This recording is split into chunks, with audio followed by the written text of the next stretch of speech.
श्री स्वामी समर्थ हेच गाणगापूरचे दुसरे दत्तावतार श्री नृसिंह सरस्वती स्वामी महाराज आहेत। इसवी सन 1459च्या सुमारास श्री नृसिंह सरस्वतींनी गाणगापूर येथे निर्गुण पादुका स्थापित केल्या।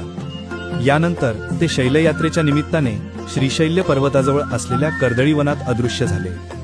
या घनदाट हरदळीच्या वनात स्वामींनी सुमारे 300 वर्षे कठोर तपश्चर्या केली। ही तपश्चर्या एवढी तीव्र होती की ते एकाच जागी स्थिर बसून राहिले। दीर्घकाळ एकाच जागी राहिल्यामुळे त्यांच्या देहाभोवती आजूबाजूला झाडे वेली वाढल्या आणि मुंग्यांनी त्यांचे भले मोठे वारुळ तयार केले। स्वामींचा देह या वारुळात पूर्णपणे झाकला गेला होता।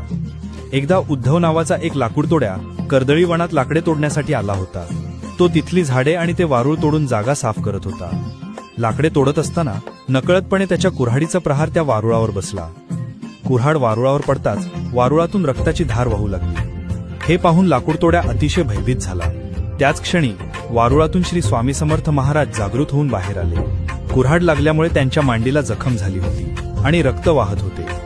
तपस्वी महापुरुषाला आपल्या हातून इजा झाल्याचे पाहून लाकूडतोड्या घाबरला आणि स्वामींच्या पायावर पडून क्षमा मागू लागला। स्वामींनी त्याला तत्काळ क्षमा केली आणि भिऊ नकोस, मी तुझ्या पाठीशी आहे असे अभयदान दिले। या घटनेमुळे स्वामींची दीर्घकाळची तपश्चर्या संपन्न झाली।